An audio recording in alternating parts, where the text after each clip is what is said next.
Shock Monkey Radio is entertainment for adults, by adults, and the views and opinions expressed here do not reflect upon the sponsors or FXBG Public Radio.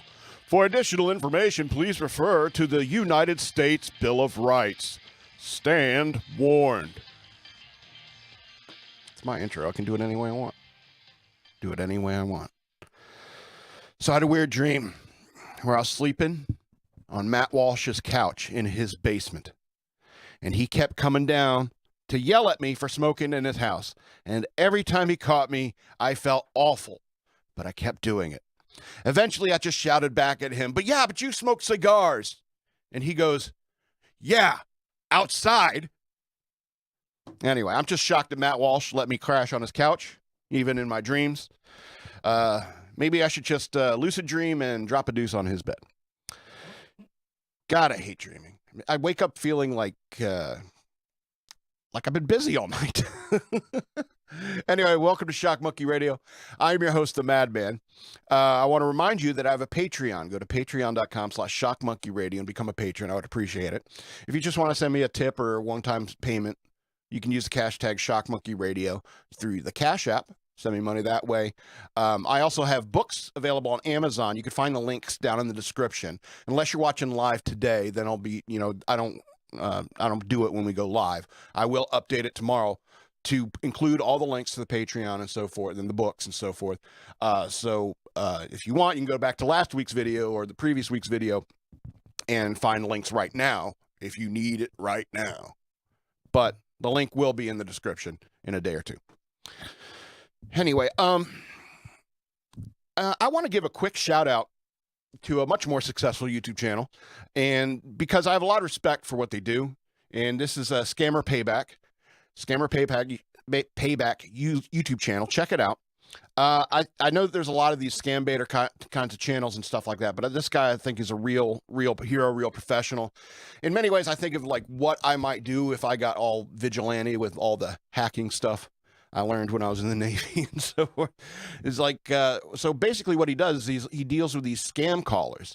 These people who will call, they specifically target like older generation, like people like my parents and stuff like that. It happened to them. Luckily, I knew enough. My mom's like, he's talking about something with the computer. And I was like, why do you need to install this remote access software to my computer? Just my hacker instincts got riled up. And I was like, so I knew how to evade it. But a lot of people don't know. And what Scammer Payback does, he creates all these fake identities and stuff like that, gets these scammers to text him or call him and stuff like that. And it's always some dude in India. Yes, thank you for being connected with Amazon. It's like, we found there's a hacker in your computer and we need to have access to your computer to stop them. We need to hack into your computer. So help us hack into your computer. And that's what they do. And it even gets crazy where they'll do things like they want you to go get like gift cards and go and read them the numbers for the gift cards over the phone. And they'll scam money that way. They even go as far as getting people shipping books to people with cash in between the pages. It's insane. It's a hell of a scam. And a lot of it's being run out of like India and thereabouts.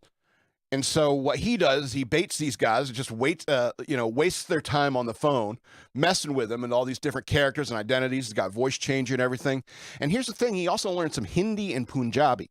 Think about that. I don't know if he learned any Urdu, but he understands. And so he'll translate what they're saying in the background. And, these people are like Hispanic people in the United States. They think nobody understands Hindi, right? So they're like talking trash about him. It's like, this woman's an alcoholic, but they're saying it in Hindi. And then but at the same time, when he gives them access to his computer, he will go into their computer, because when you do that remote access software, it goes both ways. So he'll access their computer. He'll start copying files. He'll copy files from the desktop where he suspects there might be information about other victims of these crimes. He'll copy those files and then just start deleting files off their desktop and stuff like all the files that they have. He'll just start deleting them all. And that's vigilante awesomeness. You know what I'm saying? And then once he gets information to some other victim, because they'll have information like their name, their credit card number, their phone number, email address, and stuff like that. And so he will call up some of these other victims and say, have you been on the phone with Amazon or Microsoft lately? And it's like, yeah, they asked me to get some gift cards and stuff like that. And well, I'm telling you, that's a scam. Don't go for it. I'm like, oh, okay. That's real vigilante stuff. You know what I'm saying? So I got a lot of respect for Scammer Payback. Go check him out. Tell him Shock Monkey Radio sent you, because, in another life, I think that's what I would have liked to done. Instead, I'm just selfishly trying to make money on this YouTube channel. Talking about myself all day, the things I want to do. Things I like.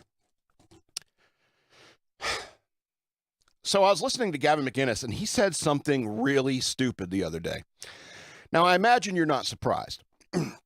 But he said people can't write drunk. And he said something to the effect that if a cop pulls over a writer, don't give him a breathalyzer, give him a typewriter. And I think that's probably the dumbest thing that Gavin McInnes has ever said.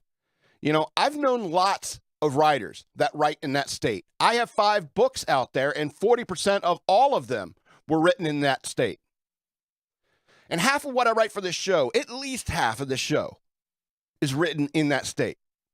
Additionally, since the advent of social media, I would wake up some mornings with a throbbing hangover and my social media alerts alight with comments from the night before that I don't remember making.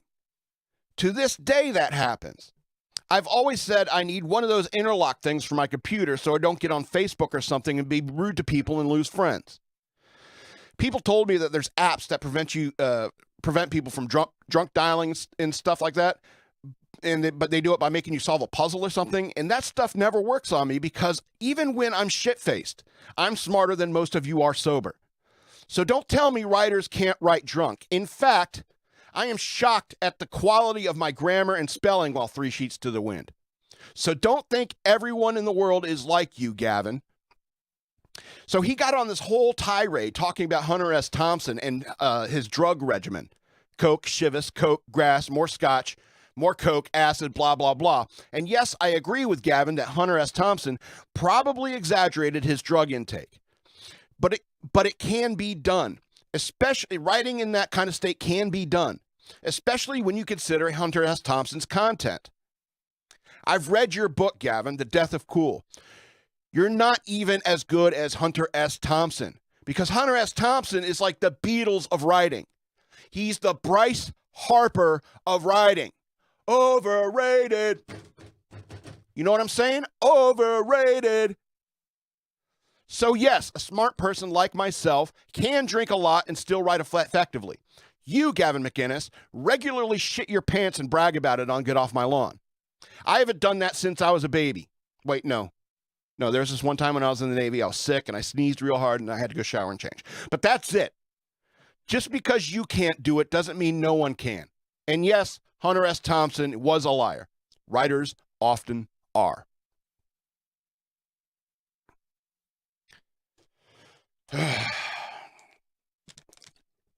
I debated even putting this next rant in today's show because it's such a it's a movie I saw again. I saw for a second time called Compliance, and I hesitated to put this to talk about this because it's such a horrible nightmare of a movie. Not that it's bad, but that it's uncomfortable. It's incredibly uncomfortable, as EK says. It's a very frustrating movie. Now, I watched this movie for the second time. I had seen it a few years ago on Netflix, and it's a disturbing and frustrating movie, and most terrifying of all is that it's based upon true stories. So I watched it again last night, and now I feel comfortable saying that this movie can somewhat be an argument that women shouldn't be in the sole positions of leadership in any workplace.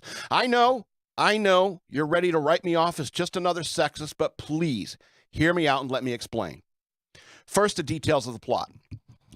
Man calls a fast food restaurant claiming to be a cop, and one of the female employees is suspected of stealing. The manager complies with the detective's orders to search the employee's property for cash that was allegedly stolen from a customer's purse. They comply, yet find no cash. The man on the phone then directs the manager and assistant manager, who are both females, to strip search the employee, which is a young female. But the rush of keeping the business going in the restaurant keeps the manager from going in and out, from this investigation in order to do her job. And she clearly doesn't have the time to really think all this out. Eventually, the caller asks for a male employee to watch the suspected thief and tries to get him to inspect her naked body, which he refuses because his instincts tell him it's wrong. But he doesn't have the guts to point out exactly how wrong it all is. Then the caller asks the manager to call her fiancé, Evan, to come down and watch this girl because the manager is so busy. The caller calls him, he comes down, and the caller tells him to inspect her naked body, to describe her nipples, to spank her, and there's even an implied sex act. And Evan complies with all of it because he's a gutless beta. And he freaks out over everything that just happened, and he leaves in a hurry. Finally, a grizzled old maintenance worker, Harold, comes in to take Evan's place and finally calls bullshit on the evil things that are happening. The movie ends, detectives get involved, and they finally catch the bad guy.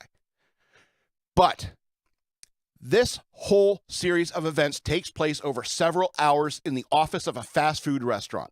And most of the time, this poor girl was naked throughout. It's awful and shocking that this is based upon true stories.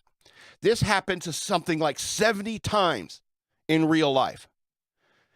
Now, I know there's a couple of males that don't do enough and didn't call bullshit on what was happening. But these female bosses really failed that employee. An employer, has a duty to protect the rights and dignity of their employees. And yes, the film did make a point of that fact in the very last scene of the movie. Searching the employee's pockets and purse are certainly within the rights of an employer who suspects an employee of stealing. However, once a guy on the phone asks you to strip search an employee, you should know well enough that through basic common sense that such a thing is crazy and illegal. They should have said, I am not doing your job for you, officer. You come down here and do that. I have my own job to do. Then you hang up the phone and you tell your employee to get a lawyer. But no, these women kept on saying things like, the faster we get this done, the faster it'll all be over, which is such a gutless cop-out, it infuriates me. Anyone with any sense should know that detectives would never conduct investigations over the phone, even if they claim to be in a different crime scene. Over the course of the hours that this takes place and no cops show up, your bullshit meter should have been steadily rising. I would say this, that there's a no-nonsense black female employee that's in the movie that probably would have called bullshit long before the strip search. But this story is not about her. Instead, we got these female managers who didn't have the guts to stand up to a voice on a phone asking them to do highly illegal things which violate the Fourth Amendment. I know you're a fast food worker, but certainly you've heard of the Fourth Amendment.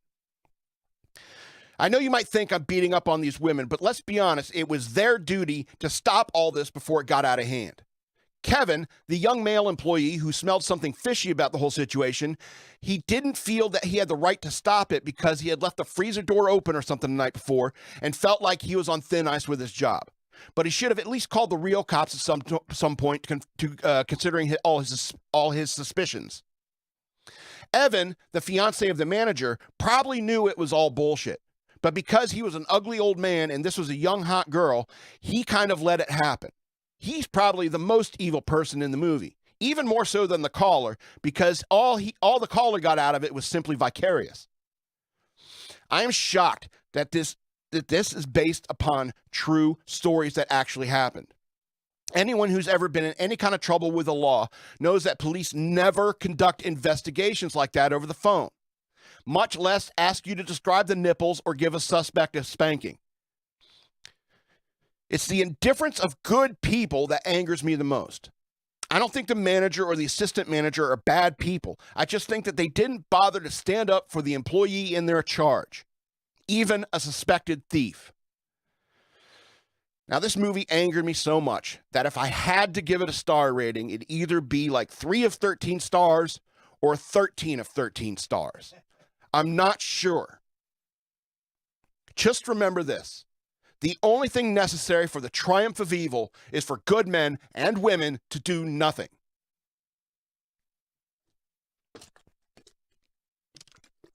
All right, we got the unpleasantries over.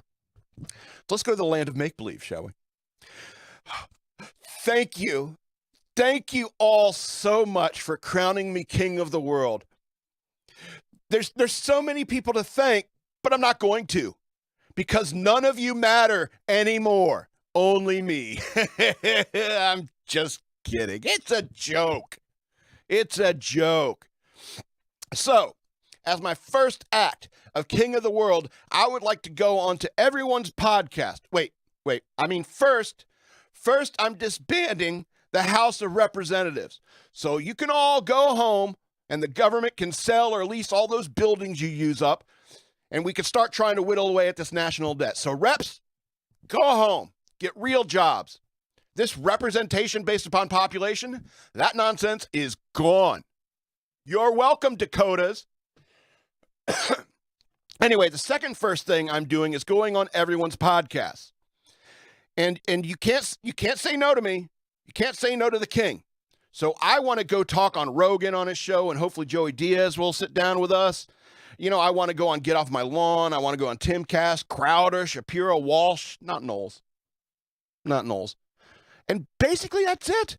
Just a quick tour of all my favorite shows, mostly because I just want to meet and hang out with these people and exchange some ideas about what should happen during my reign. Except for all the stuff I'm mentioning today, because all this shit is going to happen. House of Representatives, you guys all packed up yet? You on the road back home yet? You got your resume ready? Get out! Waste of time and money. All the money saved on these reps and their aides and their drivers and their security can all be spent on working down the national debt. And if my podcast and YouTube channel needs to turn a profit to matter to anyone, then the same should hold true for our government. I'm the king of the world, and thus I decree. Now let's talk foreign policy. First of all, we're changing the U.S. flag. We're going back to that 13 stars in a circle, 13 stripes thing. It's way cooler, and it's better suited for what I have planned. All right, and then what we do is we open the possibility for every nation in the world to join the United States as a new state. But they would have to alter their government into a state government similar to the other U.S. states and obey by our laws. You're welcome, third world. Now the FBI can busy itself with taking out criminal warlords in Africa or something instead of getting involved in politics. This would instantly make every single person in those countries a U.S. citizen. And if we're doing that, we might as well give amnesty to all the illegal immigrants at this point. But seriously, though, you got to come in and let us get paperwork on you. We need to collect your taxes, all right? Yeah, we're still collecting taxes. We're going to change some of the tax. We'll get to that maybe tomorrow. Maybe. All right, you also have to learn English. I mean, you can speak as many languages as you want, but the business of the Kingdom of the United States is now conducted in English. Learn it, especially if you play baseball. I am so sick of seeing people who have been in the major leagues for 10 years plus and still need a translator. Oh, and football, that's gone. That's illegal. Not soccer, obviously. American concussion ball is what I'm talking about. I haven't made up my mind. Hockey is also on the chopping block. I haven't made up my mind on that yet because I wouldn't want curling to get too popular. All right. Anyway, as for the military, well, we're going to need to spend some more money on that. That's just how it is, and we need to spend more on that. And all the officers, excluding limited duty officers and warrant officers, must resign their commission or get demoted to E1. No more officers being shooed into positions of authority. You can work your way up all the way to general or admiral, but this nonsense about a college education making you superior to enlisted people is gone, like the House of Representatives. Did we get people cleaning those offices yet so we can put them up on the market or at least Airbnb them? Anyway, as for countries that don't want to join my new kingdom, okay, just keep your nose clean. You know, you harbor terrorists or commit human rights abuses, you're going to see carrier battle groups everywhere. Everywhere. don't think I'm not crazy enough to nuke your asses back to the Iron Age. You know, you can't nuke people back to the Stone Age. That doesn't make any sense because there would be survivors and then there will be people who still remember how to mine iron. Hell, even steel, just add carbon. There'll be some charcoal briquettes laying around. Anyway, now, I want to talk about how I'm going to overhaul education. First of all, any teacher that ever talks about sex with kids will be fired and probably arrested and put on the sex offender registry. The only exception is sex ed, which should be taught somewhere around 9th or 10th grade where they are almost mature enough to handle such subject matter. But the sex ed curriculum will be very strict with a focus on abstinence and waiting for heterosexual marriage to have sex. Anything other than heterosexual will be considered abnormal and should be mocked without mercy. I'm the king. Can't argue with the king. Let's face it, gay men just love orgasms as all men do, and cutting women out of the equation is just about two men engaging in hedonistic desires. Gay women are just mad at men for some reason. Not that they don't have plenty of reasons to be mad at men, but they're usually just mad because the hottest guy in school wasn't interested in them and their life wasn't exactly like some rom-com they watched 10 years ago. So, let me see. I got to skip. Okay. This trans people, cross-dressing, that's illegal now. Those people have very serious mental health problems and need a community service board or something like that where they can talk to a therapist or a psychiatrist and where they need to be affirmed in their true sex. Innie or outie. Either one or the other. Check your pants. No arguing with your king. But that kind of stuff really isn't that important. It's basic biology. And the more important changes I'm making to education will start from the very beginning in kindergarten. Kindergarten will be recess all day. Kids playing and running around and climbing trees and playing. And the playgrounds, they're going back to those 80s playgrounds that I grew up on with the dangerous merry-go-rounds and swing sets, all that quote-unquote dangerous equipment. Because kids need to skin knees. They need to fall off swings, etc. That way they can learn how to get back up and learn how to know their limits. And all day, every day, in kindergarten, kids are outside playing or in the gym if it's raining, snowing, or whatever. First grade equals 1 hour of classroom instruction. Second grade gets 2 hours of classroom instruction, and an hour keeps getting added every year. And at the point where you're spending all of school in the classroom, then and only then will you ever be assigned homework.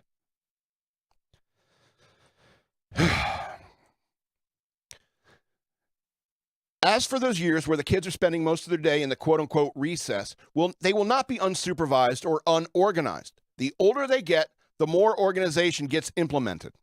Playing organized sports. That way, so some kid can find out if he has a real talent for baseball or volleyball or any of the other numerous sports and physical activities that they will be involved in during school. Most of all, these kids spending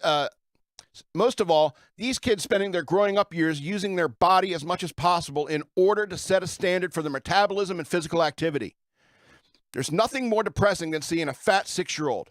I'm being hyperbolic. Obviously, there's more depressing stuff than that. But kids shouldn't be fat. Speaking of which, no phones allowed in school, even teachers. If there's an emergency, do it like we did in the old days. Come to the school or call the school office. Your second grader not having a phone doesn't make them unreachable. These kids these days are on their devices way too much and not playing kickball or jumping double dutch enough. Man, I love double dutch. And when it comes to college and university, I think it should be free, but I can understand if we can't really make that happen. But if we can't make that happen, at least the cost has to come way, way, way, way, way down. Your education isn't that valuable. Also, there should be a concerted effort to push vocations more so than college or university. We need more HVAC people and plumbers than we need English lit majors. So maybe around 9th or 10th grade, all male students should be required to take at least one vocational class. That way you learn a skill that is marketable as soon as you graduate from high school. After all, some kids are sick of school by the 12th grade, like I was. Plus, by then, they know you have to have money in your pocket if you want girls to go out with you. And there's nothing wrong with that. But the idea that every child needs to go to college is silly and unrealistic. So vocational training needs to be focused upon more than higher education. Anyway, that's all the decrees I have for today. The king needs to rest and think great thoughts about the future of humanity. Bring me Elon Musk to play chess with me. Bring me a case of beer and 2 cheese pizzas from Brothers. What does Elon like on his pizza? Find out what Elon wants on his pizza and put it on one of those pizzas. Your king has spoken. Your tyrant, mad king. All right, all aboard the trolley. Now departing the land of make-believe. Let's get into the news worth knowing. Kind of losing my voice in the last bit. Shouting all my decrees. Okay, so Fauci says U.S. is certainly out of the pandemic phase. Late to the party, pal. After 3 years, the United States may be soon moving past the coronavirus pandemic, according to the country's leading infectious disease expert.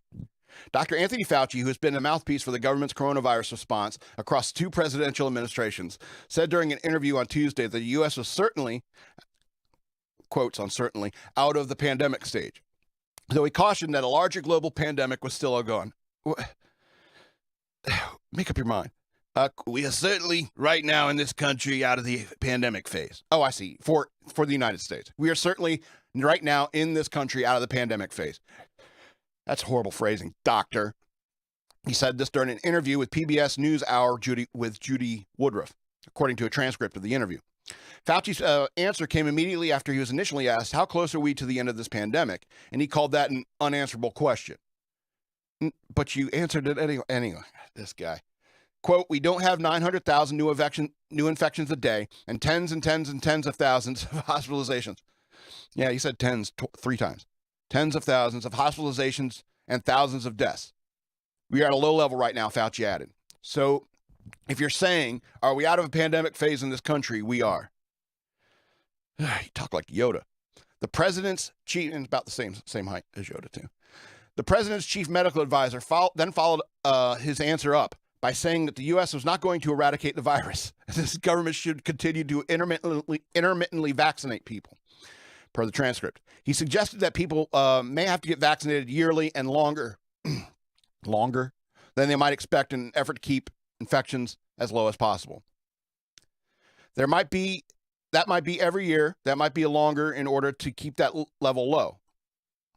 But right now, we are not in the pandemic phase in this country.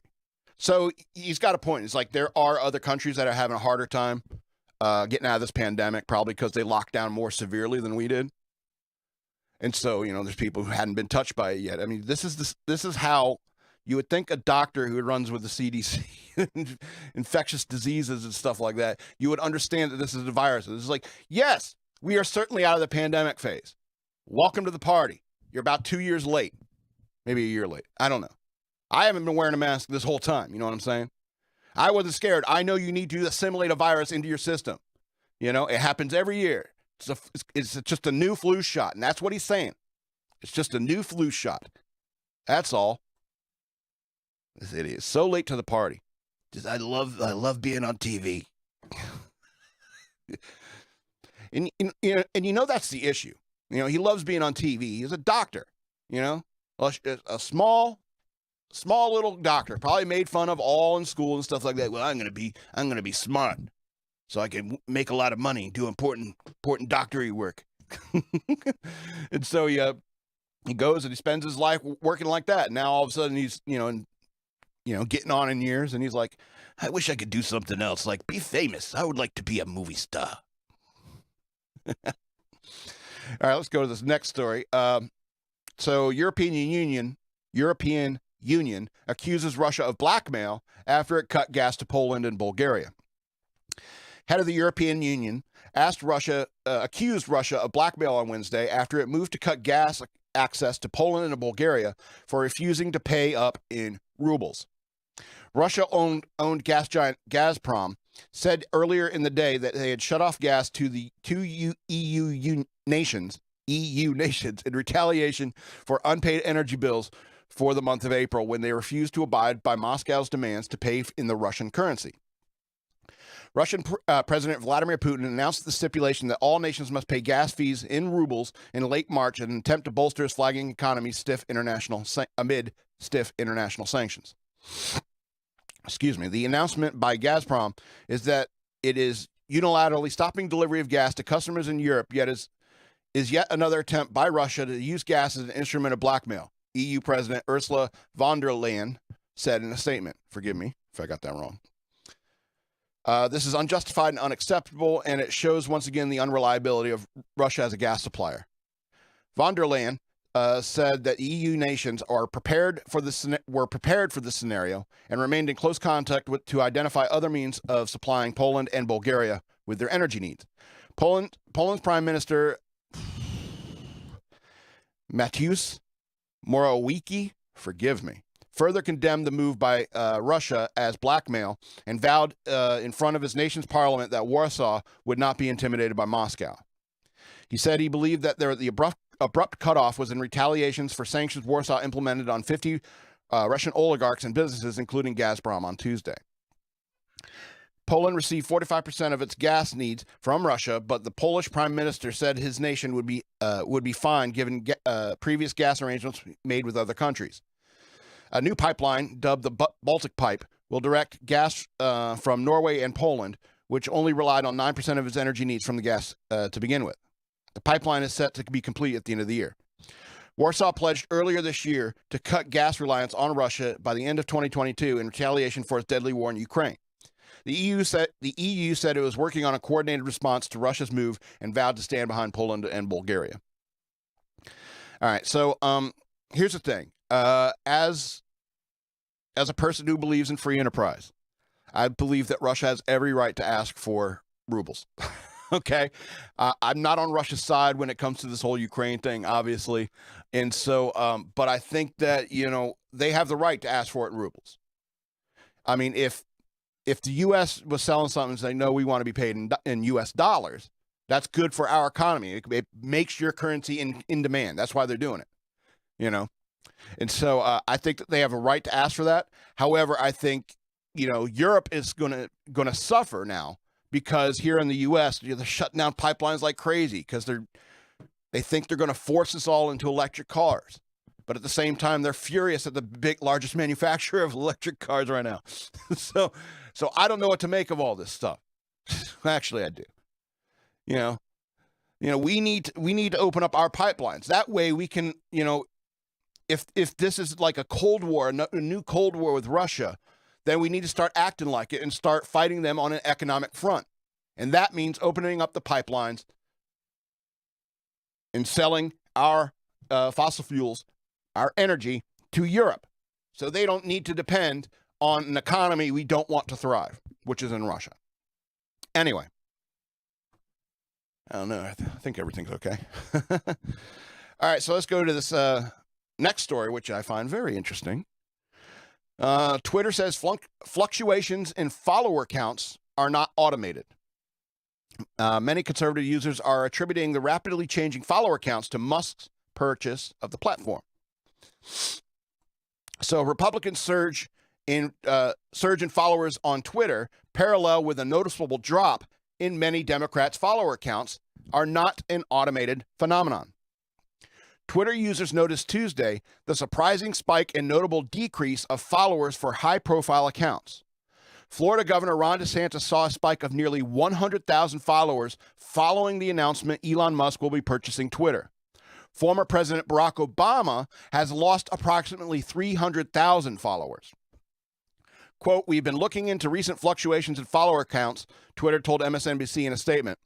"We will continue to take action on accounts that violate our spam policy, which can affect follower counts. These fluctuations appear to largely be a result of an increase in new account creation and deactivation. We'll continue looking for these follower count fluctuations and keep you updated," Twitter added. Many conservative users are attributing the rapidly changing follower counts to Musk's purchase of the platform. Musk, who has frequently criticized Twitter for its abundant censorship, recently struck a deal to buy the platform for roughly $44 billion. And he says he intends to use it to promote free speech. Quote, free speech is the bedrock of a functioning democracy, and Twitter is the digital town square where matters vital to the future of humanity are debated, Musk tweeted shortly after Twitter accepted Musk's sizable offer. Congressional Democrats sounded the alarm this week after Musk struck a deal to buy Twitter for roughly $44 billion and take the social media company private. Among the lawmakers' chief concerns was that Musk could allow former President Donald Trump, who was permanently banned from Twitter in 2021 after spreading misinformation about the 2020 election, back onto the platform. That's the only president. It's like the only president they've ever done that to is Donald Trump. Imagine like in, I don't know, like 1930s or something like that, and the president puts out a statement, and the newspapers are saying, we're not going to print anything you want to put out. We're not going to print any of your speeches. We're not going to print anything that you say. That's what that is. That's how insane the whole banning of Donald Trump has been. It's really nuts. That's the only president of the United States. It's in the history books. You got to accept it. He was a president. It's the only person that they've done that to. It's ridiculous, and it should be highly illegal. And hopefully, Musk turns Twitter in a better direction. Hopefully. I mean, I actually got on my Twitter account today, checked it out, so, changed some things around, updated it a little bit. I might become more active on Twitter if free speech is starting to be allowed, because I'd love to be able to, talk to some of these famous people, because that's the advantage. I follow like Ben Shapiro or whoever, or Crowder on Facebook or something like that. If I type a comment, that doesn't mean I think he's going to read it, or I think he's going to respond to it at all. But on Twitter, that can happen.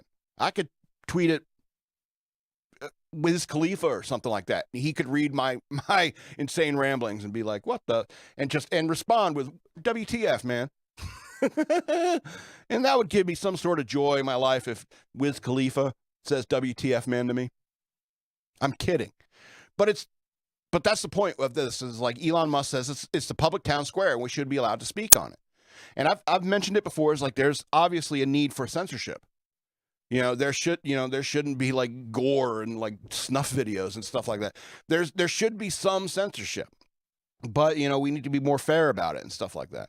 And I think Elon Musk even said, he's like, I hope all the people who disagree with me stay on Twitter, because that's the point of free speech. And that's a very good point, and that's why, that's why all these numbers are changing on Twitter. Lots of fluctuations. Obama losing 300,000 followers in one day. That doesn't happen. People don't create a new Twitter account, follow Barack Obama, and then unfollow him. You know what I'm saying?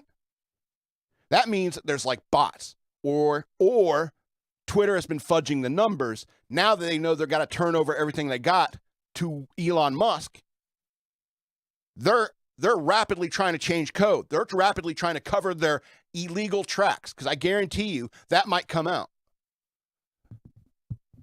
that Twitter has been doing illegal things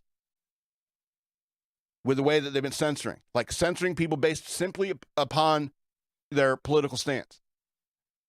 And then anyone who's slightly conservative or posted a conservative-esque meme on Twitter knows that. People, and the good thing about it is that, it could influence other, like if Twitter changes to a more free speech platform and it becomes quite successful because of it, that could cause a ripple effect in other social media companies. Fingers crossed, like YouTube or Facebook, and they might start getting, following Twitter's lead. So for that reason, in the hopes that will happen, that's why I might become more active on Twitter. All right, so Elon Musk this is another story kind of in the same track. Elon Musk condemns Twitter censorship on New York Post Hunter laptop story. So social media went wild after new Twitter owner Elon Musk tweeted Tuesday that censorship of the New York Post Hunter Biden story was, quote, obviously incredibly inappropriate.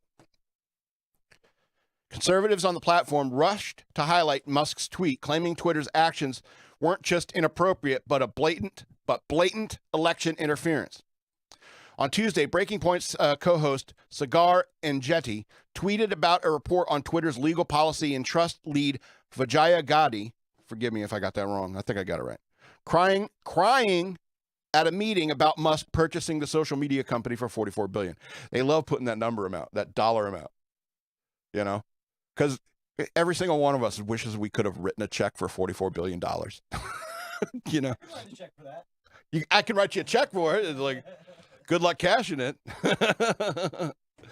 But to like really have that money to like write a check that big. Anyway, and Jenny tweeted, Vijaya Gandhi, the top censorship advocate at Twitter, who famously gaslit the world on Joe Rogan's podcast and censored the Hunter Biden laptop story, is very upset about at Elon Musk's takeover. Musk replied, suspending the Twitter account of a major news organization for publishing a truthful story was obviously incredibly inappropriate. The Tesla CEO was referring to Twitter suspending the New York Post just ahead of the 2020 election for publishing a story about the existence of the Hunter Biden laptop. The laptop contained emails, text messages, photos, and financial documents indicating foreign business dealings the first son of the Biden family were involved with, and the Biden family were involved with. As soon as Musk made the comment, he received a wave of support from conservatives and free speech advocates online. Washington Times columnist Tim Young replied to Musk, tweeting, it was blatant election interference. The Federalist editor-in-chief of Fox and Fox News contributor Molly Hemingway tweeted that censorship in the Hunter Biden story was a horrific attack on our elections. And it just gives a bunch of like all the people like retweeting and what they said about it too. And you know, it's he's right. He's right. It was incredibly inappropriate. I mean, it's such a great answer. You know, Elon Musk, he really is. He really does have a strategic mind. That's why I say I would love to play chess against him. He would kick the crap out of me. I know it. He has a strategic mind, and you know, all he says is it's obviously inappropriate, you know, and then everyone else retweets him saying, no, it was straight up election interference, you know. But if Elon Musk came out there and said, no, that was straight up election interference, you know, Democrats tried to steal an election, probably did. You know what I'm saying? So he doesn't say that. He just says incredibly inappropriate.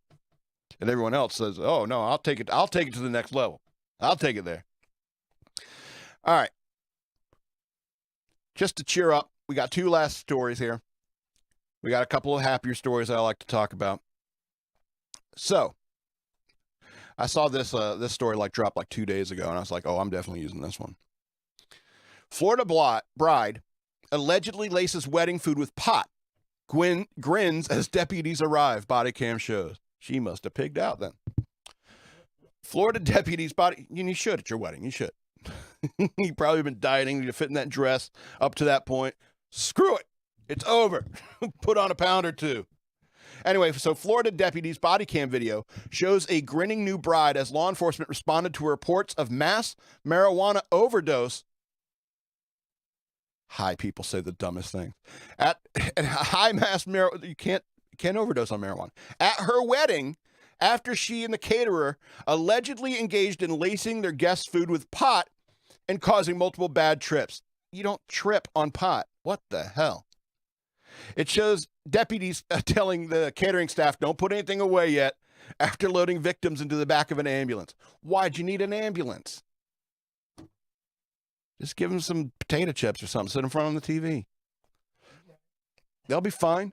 Anyway, quote, we have all been affected somehow by what was put in the food. A man whose face is blurred tells a Seminole County Sheriff's deputy in video recorded at a February 19th wedding released on Monday. Quote, we're trying to figure out who put it in the food, whether it was a guest or the catering company, the officer responds, before walking across the lawn to interview the bride and groom. The bride, Danya Glennie Svoboda, 42, and caterer Jocelyn Bryant, 31, have been charged with tampering, culpable negligence, and marijuana delivery. They did not respond to requests for comments on Monday, nor did a lawyer listed for Bryant. It is not immediately clear who is representing Svoboda. The body cam video shows law enforcement confronting the bride and groom after the wedding went south. Quote, supposedly your food had cannabis inside of it. The deputy can be heard telling the couple as the wedding singer is standing with him trying to get paid. Did you guys authorize that?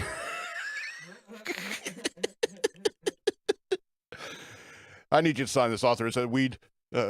Spiking people with weed authorization. I'll sign that. There we go. That's the weed delivery authorization form. Did you authorize that? Quote, I have no idea, replies the husband, Andrew Svoboda, who has not been charged.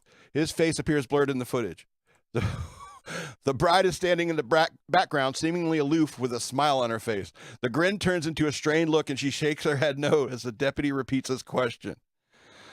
At least 18 people complained of feeling high or ill after eating at the reception, according to court documents. There were between 50 and 70 guests present. That's a lot of pot. According to court documents, one victim, Miranda Cady, told investigators that she saw Bryant placing spoonfuls of what looked like a green herb mixture into olive oil for the bread. It smelled like pot, but it lost its scent once mixed with the oil. Yeah, that's how you cook with weed. She said, basic chemistry, folks.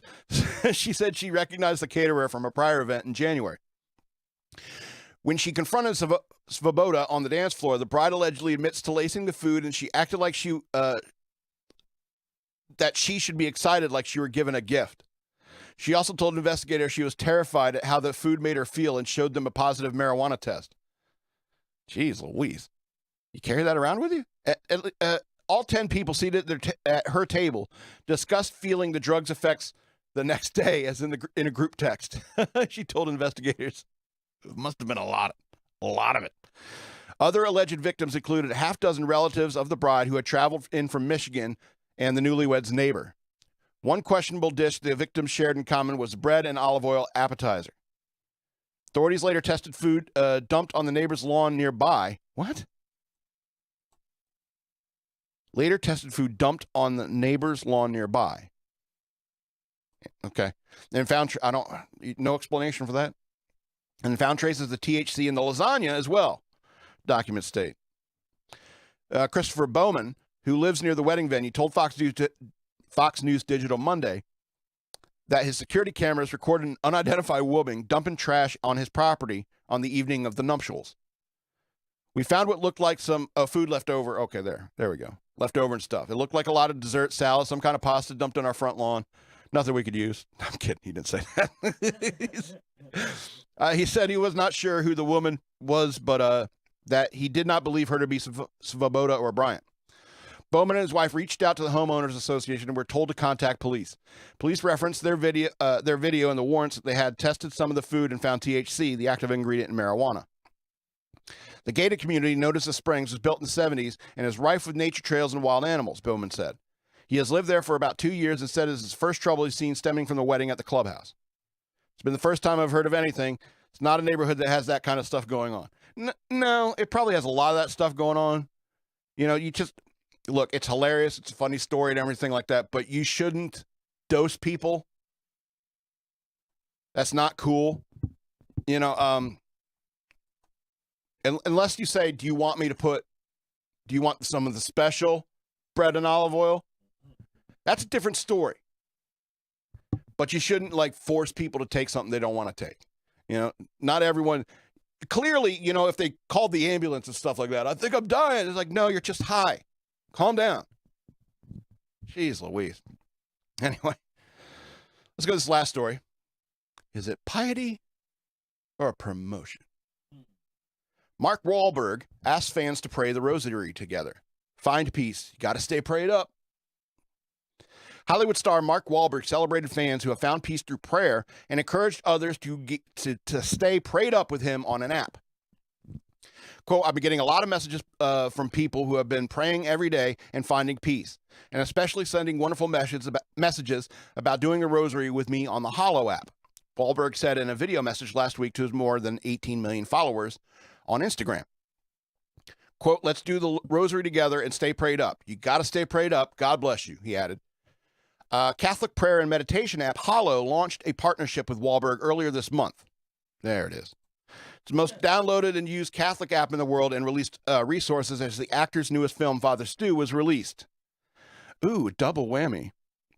Wahlberg Wahlberg has long broken his with Hollywood and publicly spoken about his devout Catholic faith, including releasing his daily routine in 2018, detailing a 2:30 a.m. wake-up that kicks off with prayer at 2:45 a.m. So you pray after you poop, right? That's how I do it too. Quote, I pray to be a good servant to God, a father, a husband, a son, a friend, a brother, an uncle, a good neighbor, and a good leader to those who look up to me, and a good follower to those who are serving God and doing the right thing, he told English broadcaster Piers Morgan in 2012. Father Stu, which was released on April 13th, is Wahlberg's first religious project. The movie chronicles the true story of an amateur boxer, Stuart Long, and his journey of becoming a priest. So that's my question. Is it piety or is it promotion? You know, you could say it's a little bit of both. And regardless of Mark Wahlberg's intentions, regardless of that, it is a good thing. It is a good thing if it inspires somebody to be more open to the concept of prayer, open to the concept of religion. I think that that's a good thing, even if Mark is doing this for selfish reasons. It could make people say, I'm going to download this Hollow app and like help. Maybe that app will keep me accountable in my prayer life, help keep myself accountable in my prayer life. And you should pray. You should. Even if Mark Wahlberg is just trying to make money, or maybe he's trying to combine his true faith with his work. And maybe now is the right time for something like that to happen in this country. You know, a lot of these people is like they've grown up with their atheist parents and stuff like that. And they're like, I don't know if there's nothing. I don't know if there's nothing. And so I think it's a good thing. A lot of good can come from that no matter what it is. I'm not saying you have to go watch Father Stu or you have to download the Hollow app. I'm not a Catholic. I'm not really into all that. That's weird Roman stuff. Anyway, so, I'm a Baptist, and, the difference between like a Baptist and a Catholic is like a Catholic will probably pray more, but it's the same prayer frequently than a Baptist. But even as a Baptist, I have to say, I have to talk to God every day. I mean, it's just something I do like as I'm going to sleep. It's a prayer as I'm going to sleep because, it's hard for me to sleep. And it's just a good way to organize my thoughts and organize, what I feel and like get things off my chest and so forth. It's a good thing. A lot of good can come from that, no matter Mark Wahlberg's intentions. And that's kind of what's interesting about the acts of men. It's like, you could see some guy runs across the street and pulls a kid out from oncoming traffic, saves their life. And he could be the biggest piece of shit in your life, but you could sit there. You could sit there and say, look at that. That's a man doing God's work. Some of the evilest people in the world could be doing God's work sometimes. That's interesting. That's real interesting. It's like some of the worst people you ever met can sometimes even do God's work. And that's kind of the point of redemption, and faith and forgiveness. And in this world on social media, it's like one bad tweet, and you're unforgivable. You shit on one actor's bed and it's unforgivable. You know what I'm saying? But even Amber Heard can come to atonement, Even these people can come to atonement. Anyway, this is going to be the end of the show. I want to remind you again to have a Patreon. Go to patreon.com/shockmonkeyradio. Become a patron. I also have a Cash App, hashtag shockmonkeyradio, if you want to send me money that way. Follow me on social media. I got the DNA LATSAW. It's Wasteland backwards on Twitter. I'm a Shock Monkey Radio Redux on Facebook and at SL Robbins on Instagram. You can follow me there if you like. I might start getting more active on Twitter. Who knows? Also, if you want links to my book or the Patreon, that should be in the description. If not now, it should be tomorrow. So thanks again for joining us here on Shock Monkey Radio. I'm the Madman, and I love you.